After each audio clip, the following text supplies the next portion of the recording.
Bismillahirrahmanirrahim. Assalamualaikum warahmatullahi wabarakatuh. Siswa-siswiku sekalian yang berbahagia, pada kesempatan ini kita bertemu kembali dalam pembelajaran daring bidang studi akuntansi kelas 12. Pada pembelajaran kali ini saya akan menjelaskan tahapan siklus akuntansi perusahaan jasa pada tahap pengikhtisaran. Setelah sebelumnya kita telah mempelajari pada tahap pencatatan. Nah, sekarang saya ingin mencoba memasuki pembahasan kita pada siklus akuntansi perusahaan jasa pada tahap pengikhtisaran. Sebelum saya menjelaskan tentang tahap pengikhtisaran ini dalam siklus akuntansi perusahaan jasa, saya akan mencoba menjelaskan terlebih dahulu siklus akuntansi perusahaan jasa itu secara garis besarnya. Nah, secara garis besarnya, siklus akuntansi perusahaan jasa itu terbagi pada 3 bagian. Yang pertama, siklus akuntansi pada bagian tahap pencatatan yang terdiri dari menganalisa transaksi berdasarkan bukti-buktinya, kemudian dibuat jurnal, dari jurnal kemudian diposting ke buku besar. Nah, tahap pencatatan ini telah saya berikan penjelasannya pada pembelajaran daring minggu yang lalu tentang jurnal dan posting ke buku besar. Semoga kalian semua masih ingat pembelajaran kita minggu yang lalu tentang jurnal dan posting. Nah, setelah tahap pencatatan ini kita lalui, telah kita selesaikan, maka kita selanjutnya akan memasuki pada tahap akuntansi di tahap pengikhtisaran. Langkahnya pertama, dari buku besar, kemudian saldo-saldonya disusun ke dalam yang namanya neraca saldo atau trial balance. Dari neraca saldo yang didapat dari saldo-saldo buku besar, kemudian dibuatkanlah jurnal penyesuaian, yaitu jurnal yang gunanya untuk mengoreksi saldo-saldo yang ada di neraca saldo. Setelah jurnal penyesuaian dibuat, adjustment journal bahasa Inggrisnya, kemudian langkah selanjutnya kita membuat kertas kerja atau worksheet. Kertas kerja ini merupakan kertas alat bantu untuk menyusun laporan keuangan. Nah, jadi kertas kerja ini dibuat untuk menyusun sebagai alat bantu untuk menyusun laporan keuangan. Nah, setelah tahap pengikhtisaran selesai di kertas kerja, penyusunan kertas kerja, maka tahap berikutnya yaitu tahap pelaporan yang terdiri dari menyusun laporan keuangan yang didapat dari kertas kerja, dari laporan keuangan yang terdiri dari 4 macam, laporan laba rugi, laporan perubahan modal, neraca, dan laporan arus kas.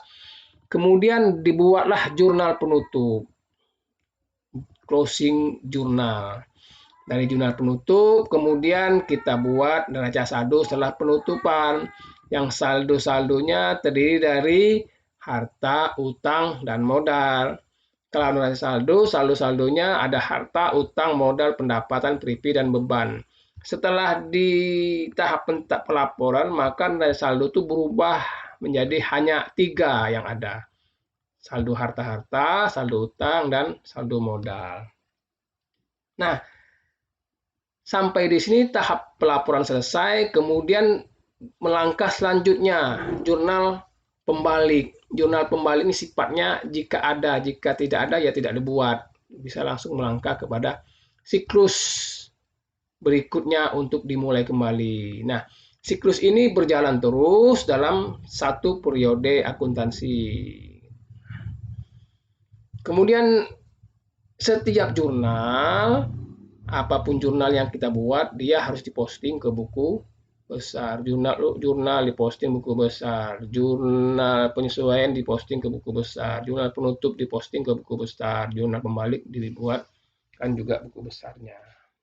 Ini siklus akuntansi perusahaan jasa.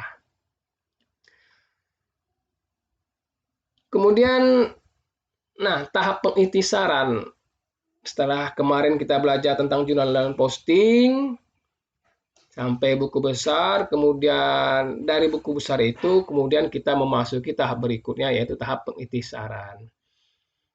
Nah, setelah tahap pencatatan telah dilakukan, yaitu mencatat transaksi ke dalam jurnal dan diposting ke buku besar, langkah selanjutnya adalah tahap pengikhtisaran.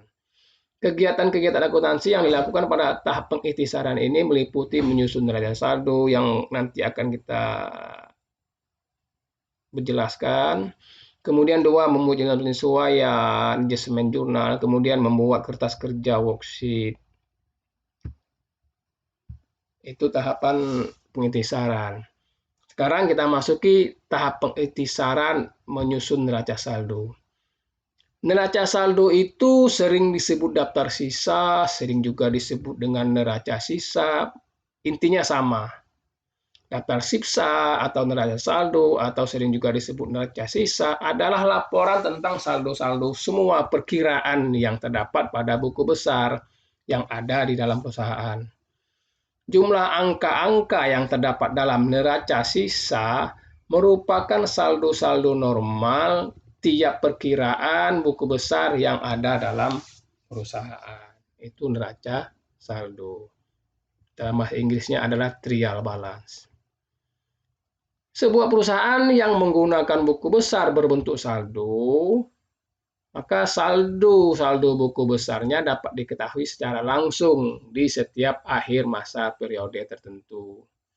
Namun, bila perusahaan menggunakan buku besar bentuk T yang sederhana kemarin saya jelaskan, saldo-saldonya harus dihitung terlebih dahulu. Nah, tidak kelihatan otomatis saldonya seperti yang buku besar bentuk saldo. Kemudian setelah masing-masing buku besar telah diketahui saldonya, saldo akhirnya, maka langkah selanjutnya adalah memindahkannya ke dalam neraca saldo atau neraca sisa. Ini contoh kolom neraca saldo. Yang pertama adalah judul kepala yang isinya nama perusahaan, apa bukunya, neraca saldo, berarti neraca saldo, kemudian periode pencatatannya. Kolom-kolom tadi saldo itu terdiri dari kolom nomor perkiraan atau nomor akun, kolom nama perkiraan atau akun. Perkiraan akun itu sama, ada nyebut akun, ada perkiraan, sama orangnya. Kemudian debit dan kredit, ini saldo-saldo normal dari setiap masing-masing akun. Ini kolom jurnal, ini kolom neraca saldo. Contoh kolom neraca saldo. Ya, seperti itu kolomnya. Dari contoh buku besar perusahaan Adijaya, nanti di file PDF-nya akan saya berikan bersamaan dengan video ini. Nah, dari contoh buku besar perusahaan, nanti video filenya ada, nanti selanjutnya dapat kita susun neraca saldo sebagai berikut.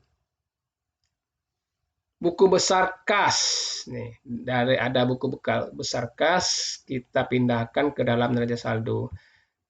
Langkahnya adalah nama buku besarnya apa kas, kita pindahkan ke kolom nama perkiraan atau nama akun kas. Kemudian nomor akunnya 101, pindahkan ke nomor perkiraan atau nomor akun 101. 1 itu menunjukkan harta, 01 itu menunjukkan kas. Ya kan? Saldo akhirnya adalah otomatis terhitung sendiri, adalah 135.500.000. Nah, tinggal kita pindahkan 135.500.000 di kolom debit, dan kolom debit juga dipindahkannya. Kemudian setelah itu piutang usaha, kita pindahkan juga nama akunnya piutang usaha, kita pindahkan ke kolom neraca saldo, kolom nama perkiraan atau nama akun, pindahkan piutang usaha. Nomor akunnya 102, pindahkan ke nomor perkiraan 102, nomor perkiraannya atau nomor akun. Kemudian saldonya 14 juta ya pindahkan 14 juta di debit. Karena saldonya debit, pindahkan juga di debit.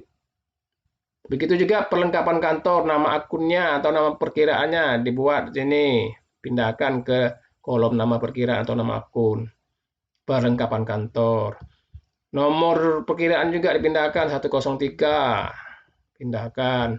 Saldonya debit, pindahkan juga di debit di neraca saldo 1.200.000. Intinya bahwa semua buku besar yang ada itu dipindahkan ke neraca saldo sesuai dengan posisi saldonya masing-masing. Kalau debit dipindahkan ke debit rupiahnya, kalau kredit ya pindahkan ke kredit jumlahnya.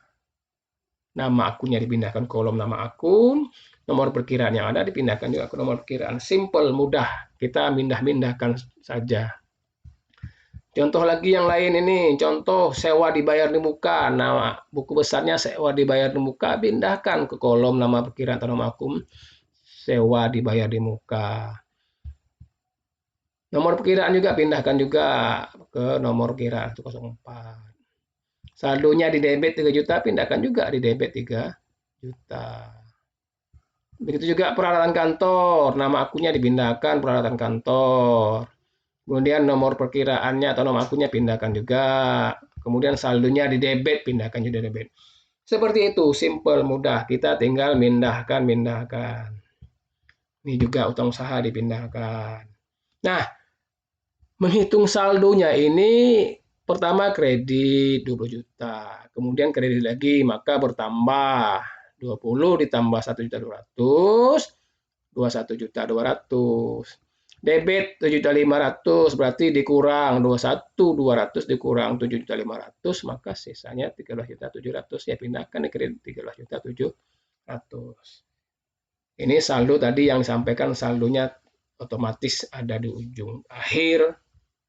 Yang di akhir itu adalah saldo akhirnya yang kita pindahkan. Ini langsung dipindahkan kredit, nomor akun, modal segala macam, dan artinya kita tinggal mindahkan saja. Prepay juga dipindahkan, nama akunnya dipindahkan, nomor akunnya dipindahkan, saldo debit dipindahkan 5 juta. Begitu ya pendapatan jasa dipindahkan, nomor akunnya dipindahkan, 26.500.000 dipindahkan saldonya. Kita tinggal pindah-pindahkan sesuai dengan posisinya di masing-masing. Pindahkan juga posisi yang sama di neraca saldo. Beban gaji seperti itu juga. Ya kan? Nah, setelah semua saldo-saldo buku besar itu dipindahkan ke neraca saldo tanpa ada yang ketinggalan, semuanya harus dipindahkan, maka saldo perusahaan Adijaya tadi, maka inilah nanti hasilnya ini. Jumlahnya 190 debit kredit itu harus sama jumlahnya. 190.200.000. Pangkal 1 itu menunjukkan harta. Pangkal 2 itu menunjukkan utang. Pangkal 3 itu menunjukkan modal. Prepay itu mengambil modal. Kemudian nomor 4, pangkal 4 itu menunjukkan pendapatan. Pangkal 5 itu menunjukkan biaya-biaya. Dia diurutkan mulai dari pangkal 1 sampai pangkal 5 ke bawah. Tidak boleh berantakan. Diurutkan pangkal 1, pangkal 2, pangkal 3, pangkal 4, pangkal 5. Nah, setelah ini selesai menyusun neraca saldo. Nah, setelah neraca saldo dibuat, maka langkah selanjutnya tahap pengiktisaran ini adalah melakukan penyesuaian dan koreksi terhadap jumlah saldo-saldonya ini dengan yang sebenarnya melalui jurnal penyesuaian. Nah, selesai jurnal menyusun neraca saldo. Mudah, kita tinggal mindahkan saja. Oke, demikian pembelajaran kita hari ini. Sekian dan terima kasih. Wassalamualaikum warahmatullahi wabarakatuh.